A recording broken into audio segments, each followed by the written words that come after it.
어느 날 예수님께서 제자들과 함께 배에 오르셨습니다. 예수님께서 말씀하셨습니다. 호수 건너편으로 가자. 그래서 그들이 떠났습니다. 가는 동안 예수님은 잠이 드셨고 사나운 바람이 호수로 불어닥쳤습니다. 배에 물이 가득 차서 위험에 빠졌습니다. 제자들이 예수님을 깨우며 선생님, 선생님, 우리가 죽습니다 라고 말했습니다.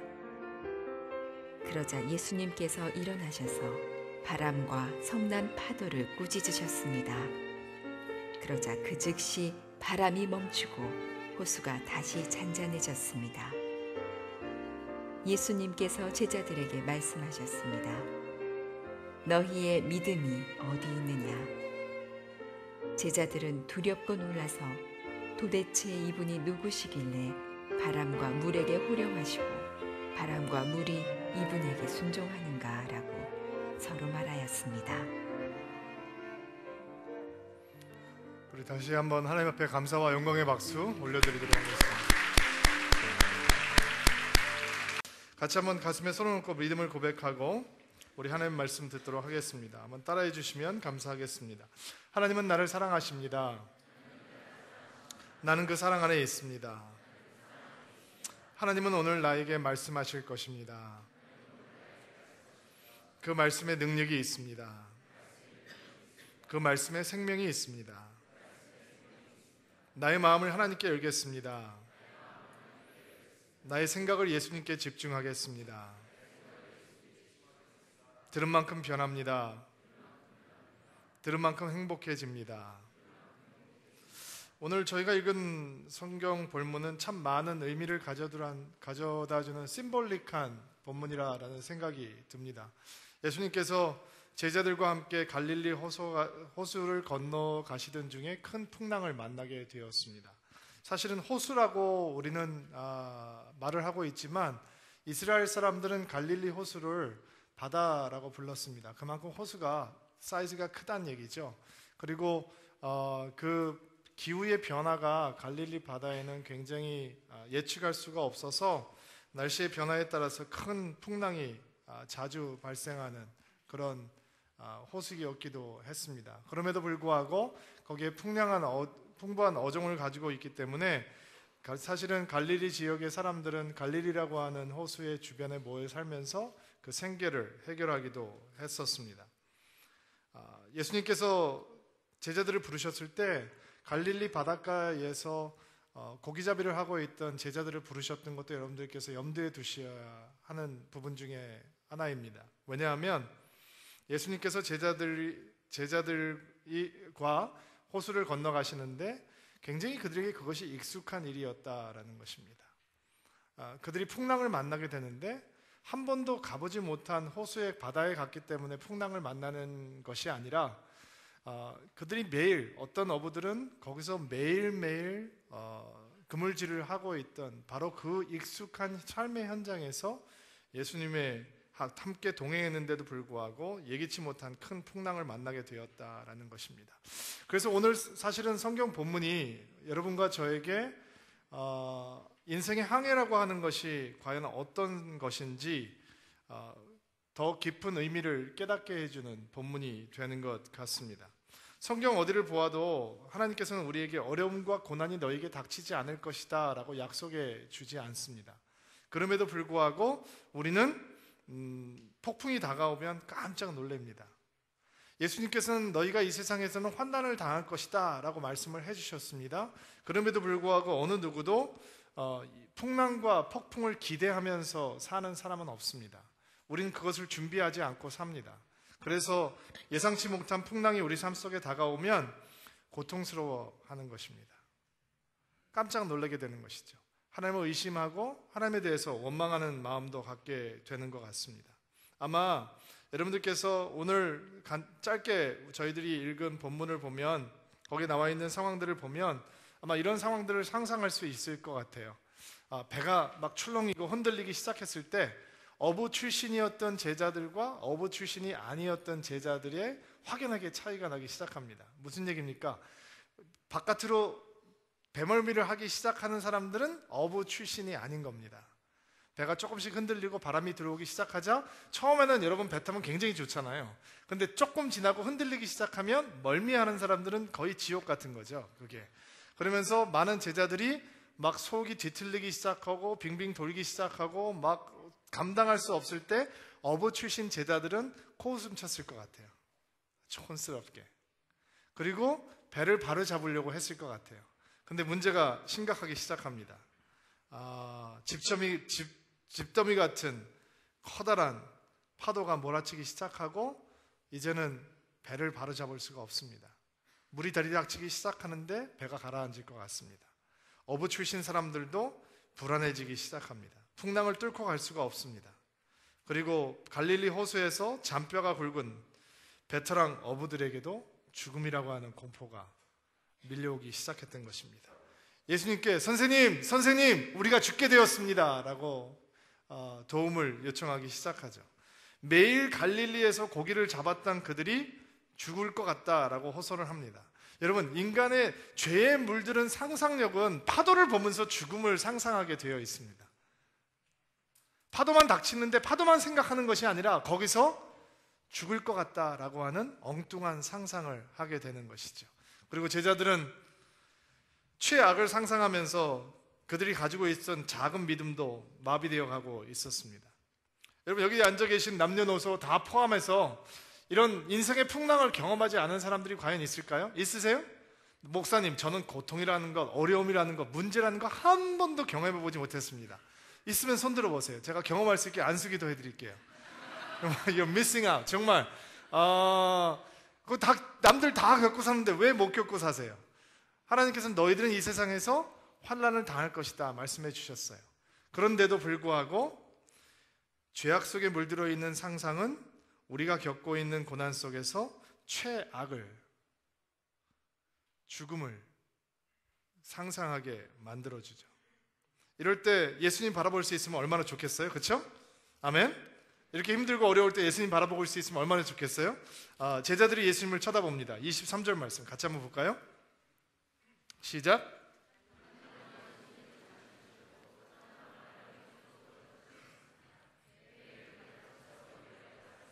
자, 예수님을 보기는 보는데 예수님이 뭐하고 계시는 거죠?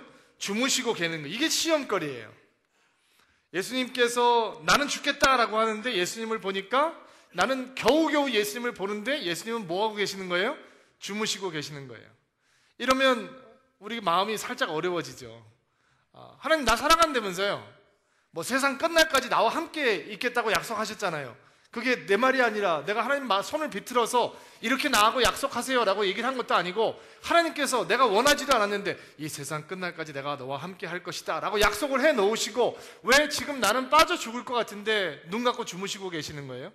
왜 나한테 관심이 없는 거예요? 사랑한다고 하면서 어떻게 나한테 이렇게 대할 수가 있는 거죠? 라는 마음이 살짝 들 수가 있는 거죠. 이게 무슨 사랑이에요? 축복이에요. 마음에 영 안 드는 거죠. 하나님께서 행하시는 것이. 그래서 시편에 그 기도를 기록했던 사람들이 이런 마음을 가지고 있었던 것 같아요. 여러분 시편 1절 말씀 자막을 통해서 한번 읽어볼까요? 시작.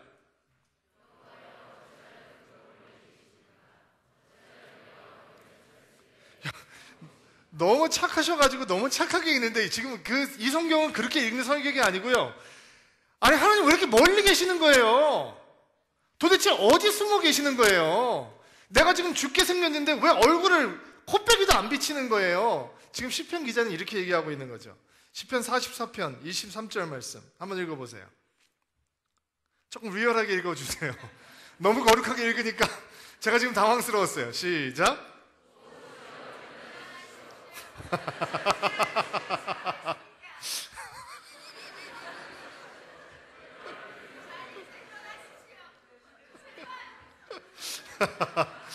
우리 지원자님이 연기하는 분이라 좀 오버하셔서 맞아 그런 거예요. 왜 주무시고 계십니까? 하나님 나는 도대체 이해할 수가 없습니다. 하나님 밉습니다. 하나님 섭섭합니다. 제발 좀 일어나십시오. 내가 하나님 향해서 도와달라고 외치고 있는데 나를 사랑한다고 하면서 나한테 왜 이렇게 무관심한 겁니까? 라는 시편 기자의 말들이 사실은 따라해보세요. 내 마음입니다. 인생의 풍랑이 닥치면 내 마음이 되는 거죠. 제가 오늘 설교 준비를 하면서 제가 주변에 있는 성도님들 중에 참 많은 어려운 일들을 당하는 사람들의 이야기들이 생각이 나고 그거를 얘기할까라고 생각을 했었어요. 근데 안 하기로 결정을 했어요. 왜냐하면 다른 사람의 고통은 나한테 리얼하게 다가오지 않아요. 나한테는 내 고통이 제일 아픈 거예요. 맞죠? 다른 사람이 엄청나게 힘든 불치병에 걸려 있어도 내가 이빨이 아프면 내 삶이 더 고통스러운 거예요. 우리가 그렇게 만들어졌어요. 우리 안에 그런 DNA가 존재하고 있어요. 내가 나만 먼저 돌아볼 수 있도록 우리 마음에 그런 죄성이 아직도 남아있는 것이죠. 그런데 예수님께서 이렇게 위기 상황 속에 있는 가운데 제자들이 있는데도 불구하고 왜 주무시고 계시는가? 정말로 예수님께서는 제자들이 어떻게 되신 상관이 없는 것인가? 그리고 도대체 얼마나 피곤하셨길래 이 정도로 주무실 수 있을까? 예수님께서 왜 잠을 주무시고 계신가에 대한 이유에 대한 답은 예수님께서 잠에 깨신 다음에 어떻게 하신 것을 보면 찾아낼 수 있어요. 24절 말씀 같이 한번 봐주세요. 시작.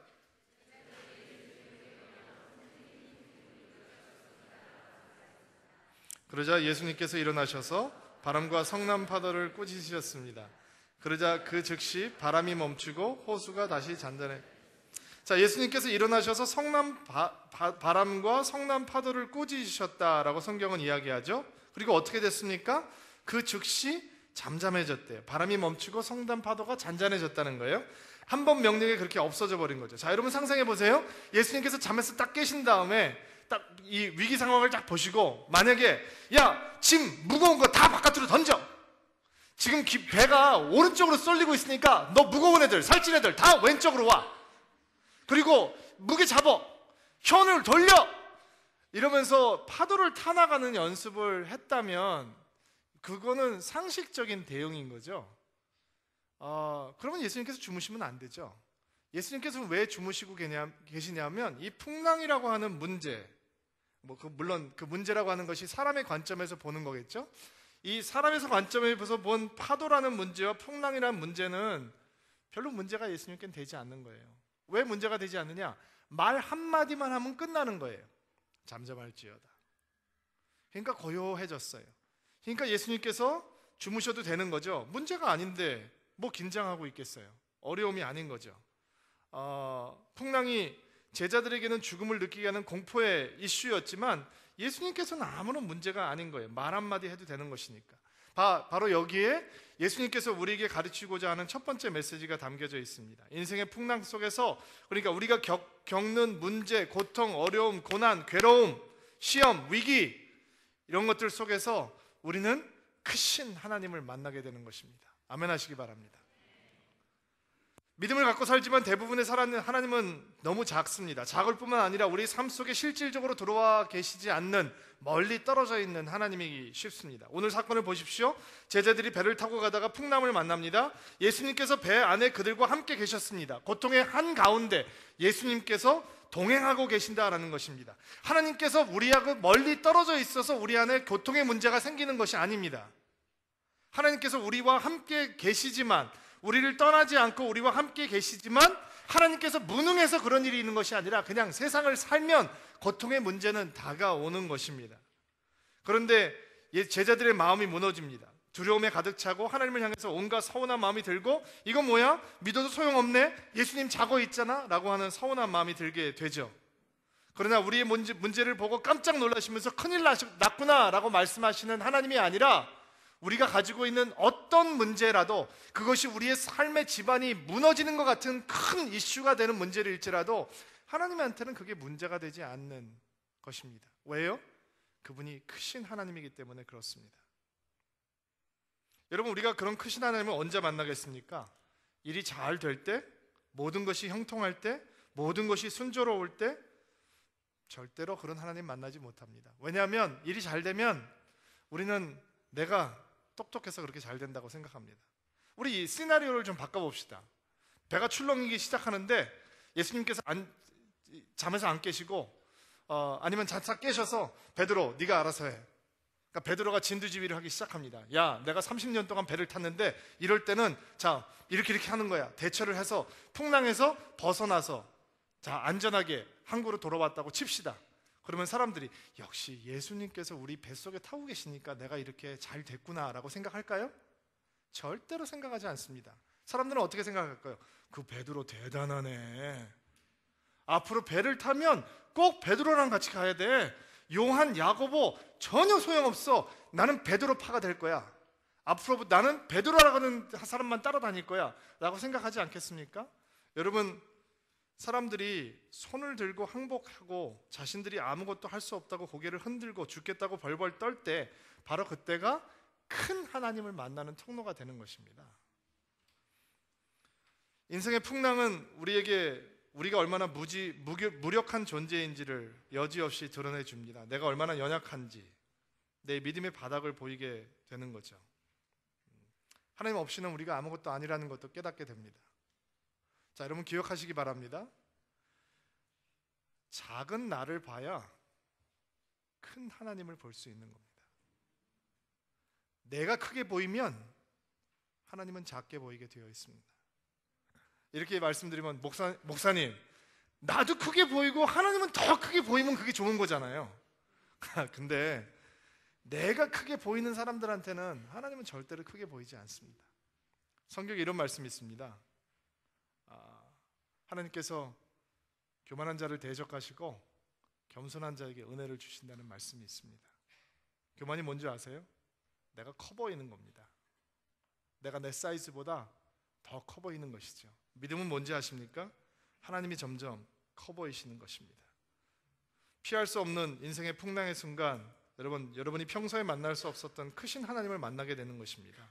그것이 풍랑이 우리 믿음 속에 가져다는 축복이고 그 축복이 있기 때문에 여러분 인생에는 풍랑은 더 이상 문제가 되지 않는 것입니다. 예수님께서 풍랑을 잔잔케 하시고 제자들에게 뭐라고 말씀을 하셨죠? 25절 말씀 한번 읽어보시겠어요? 시작.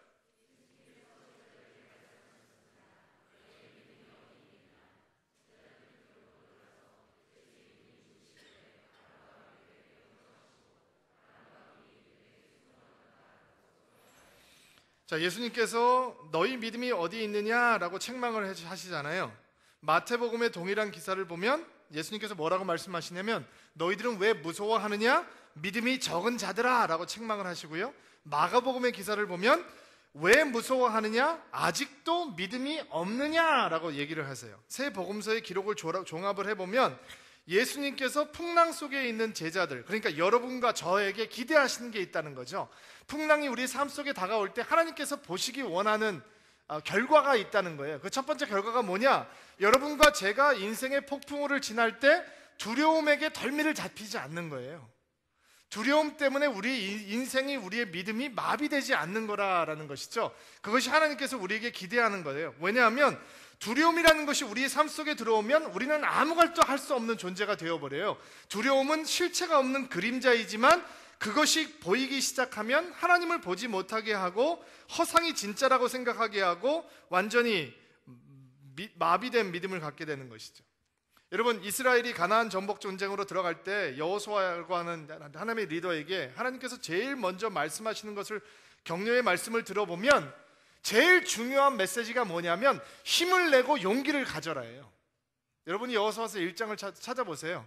거기에 보면 예수님의 메인 메시지 가운데 힘을 내고 용기를 가져라는 말이 4번이나 등장을 해요. 얼마나 두려움에 떨고 있으면 내가 과연 모세처럼 할 수 있을까? 이 가나안 백성들을 내가 정복할 수 있을까? 두려움에 사로잡혀 있던 이 연약한 여호수아에게 하나님께서는 힘을 내고 용기를 가져라 라고 반복해서 말씀을 하고 계시는 거예요. 왜요? 두려움에 사로잡혀 있는 사람은 하나님께서 주신 정복 전쟁을 할 수가 없기 때문이에요. 사사기에 보면 아주 소심한 리더 한 사람의 이야기가 등장을 하는데, 미디안 부족이 들어와서 이스라엘을 힘들게 할 때 자신의 곡식을 빼앗길까봐 숨어서 자기 가족을 먹이기 위해서 양식을 준비하던 소심한 겁쟁이 기드온이라고 하는 사람의 이야기가 등장을 해요. 근데 하나님께서 기드온이라고 하는 사람에게 등장을 하셔서 처음에 뭐라고 말씀을 하시냐면요, 너 큰 용사여 라고 불러주세요. 근데 기드온이 겁쟁이 중에 겁쟁이에요. 용사 아니에요. 근데 하나님께서 왜 기드온이라고 하는 리더를 향해서 너는 용사다라고 말씀을 하시냐면, 사사가 되어서 이스라엘 백성들을 미디안 족속으로부터 구원할 수 있는 길은 그가 두려움을 넘어서 용사가 되는 길만 통해서 가능한 거예요. 두려움에 사로잡혀 있는 사람은 하나님 앞에 사용받을 수 없는 사람들인 것이죠. 여러분, 예수님의 비유를 통해서 달란트 비유에 등장하는 여러분 세 종을 기억하실 것입니다. 5달란트, 2달란트, 1달란트 받았던 종. 그러나 5달란트, 1달란트, 2달란트 받았던 사람은 열심히 가서 장사를 해서 돈을 많이 남기죠. 그러나 1달란트를 받았던 사람은 아무것도 하지 않습니다. 왜 그렇습니까? 그가 실패할까 두려워하는 거예요. 돈을 잃어버릴까 봐 두려워하는 거예요. 그래서 그런 땅을 깊이 팠어요. 그리고 땅 속에다 그 돈을 묻죠. 그리고 표시를 해두어요. 아무도 훔쳐가지 못하게. 그리고 원금을 보존하죠. 아무것도 하지 않은 채, 아무것도 시도하지 않은 채, 아무것도 도전하지 않은 채 원금 보존을 하는 거예요. 그러면 하나님 앞에 칭찬받아도 되지 않느냐? 그렇지 않습니다. 두려움에 사로잡힌 영혼은 절대로 하나님 앞에 칭찬받을 수 없습니다. 믿음의 위대한 역사는 두려움이라고 하는 것을 벗어버리지 않으면 일어나지 않기 때문입니다. 교회 내에서 일을 하다 보면 뭐든지 안 된다고 하는 분들이 있습니다. 이래서 안 되고 저래서 안 되고, 그건 믿음이 아닙니다. 본인이 나는 좀 분석적이고 예리하기 때문에 남들이 못 보는 걸 본다고. 아닙니다. 남들이 안 보는 것을 보는 것입니다. 그리고 그런 사람들을 통해서는, 두려움에 사로잡혀 있는 사람들을 통해서는 새로운 역사들은 나타나지 않는 것입니다. 예수님께서는 인생의 풍랑이 몰아치는 현장에서 두려워하지 말라, 무서워하지 말라라고 이야기하십니다. 여러분 기억하셔야 합니다.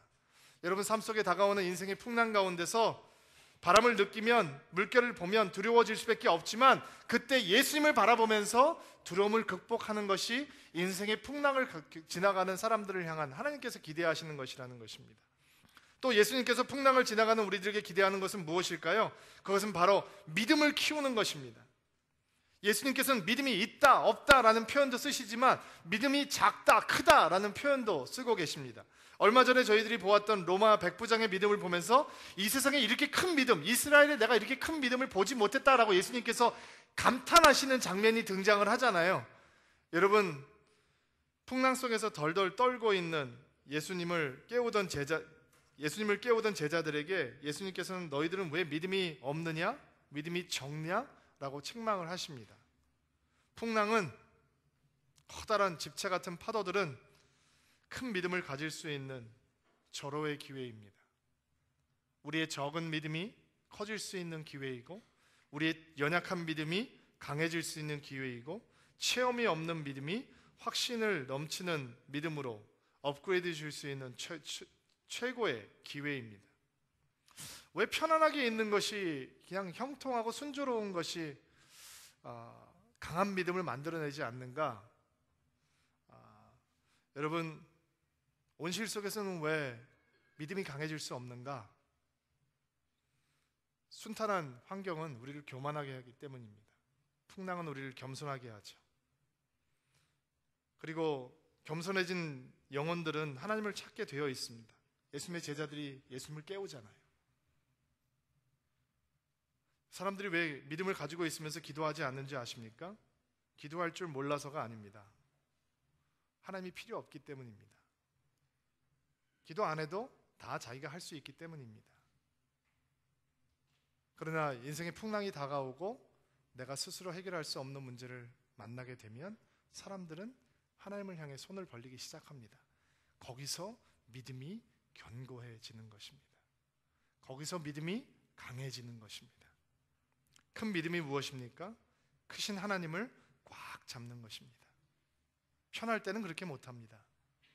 고통스러울 때, 인생의 풍랑을 지나갈 때 우리는 그것을 배우게 되는 것입니다. 미국 사람들이 좋아하는 운동 중에 미식축구라는 운동이 있잖아요. 겨울 동안 진행되는 운동이죠. 이런 신문 기사를 본 적이 있습니다. 날씨에 영향을 받지 않는 천정이 닫혀있는 돔구장을 홈구장으로 사용하는 팀은 슈퍼볼에서 한 번도 챔피언십을 이겨본 경험이 없다는 거예요.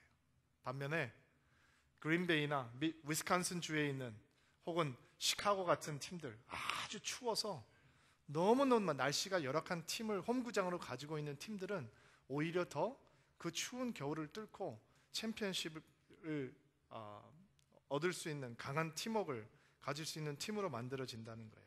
너무 이상하죠? 강한 믿음은 편한 상황 속에서는 만들어지지 않습니다. 승리하고 도약하는 믿음은 온실 속에서는 커가지 않습니다. 큰 믿음은 위기와 고통 속에서 커가는 것입니다. 다윗은 그래서 인생의 풍랑 속에서 이렇게 고백을 합니다.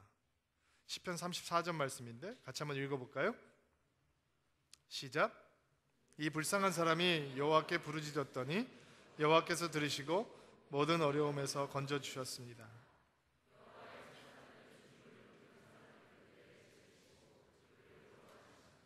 여호와께서 살피고 맛보십시오. 다윗처럼 하나님을 깊이 만나고 체험한 사람도 많지 않을 것입니다. 그러나 그렇게 파란만장한 삶을 살았던 다윗이 고난이라고 하는 시간이야말로 하나님을 맛보아서 아는 시간이라고 우리에게 가르쳐주고 있습니까? 여러분, 하나님 맛보셨습니까? 언제 맛보는지 아십니까? 힘들 때 맛보아 아는 것입니다. 그리고 그 하나님이 나의 하나님이 되는 것입니다. 시편 119편 71절 말씀도 한번 읽어보시겠어요? 시작.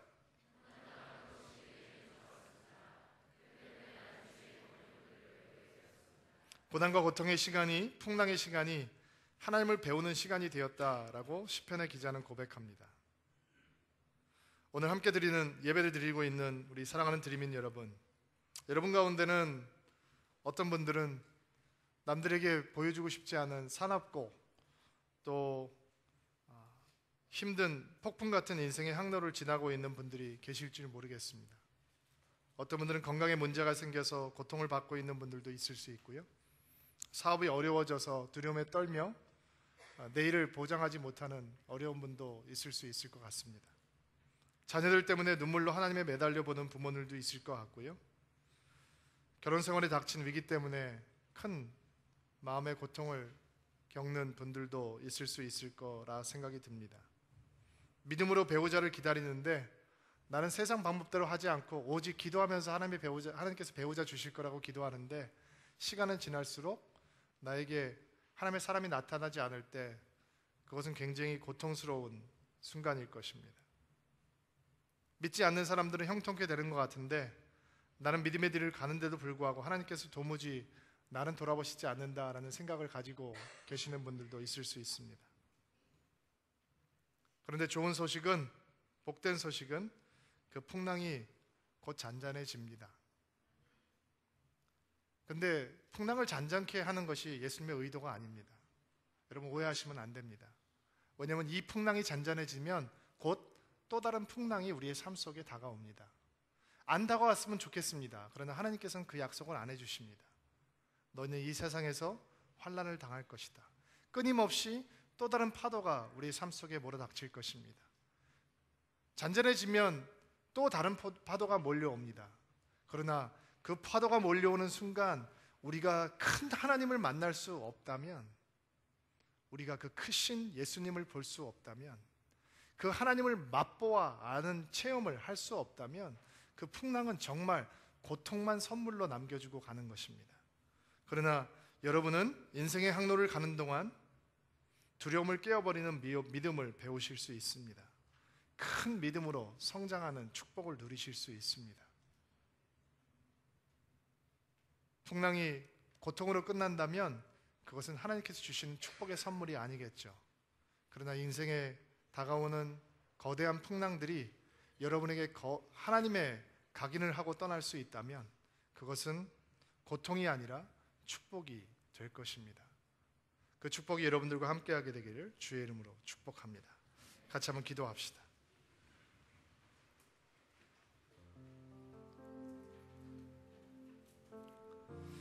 하나님, 오늘 예배드리는 사랑하는 성도님들 가운데 스스로 해결할 수 없는 힘들고 어려운 상황에 있는 분들이 계실 것입니다.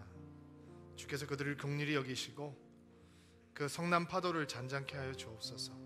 그러나 그 풍랑 가운데서 이전에 만나지 못했던 크신 하나님 만날 수 있도록 축복해 주시고 두려움을 깨어버리는 거대한 믿음을 가질 수 있도록 도와주시고, 하나님 어떤 것에도 흔들리지 아니하는 하나님께서 칭찬하실 수 있는 큰 믿음으로 성장하는 축복도 있게 도와주시옵소서. 예수님의 이름으로 기도하옵나이다.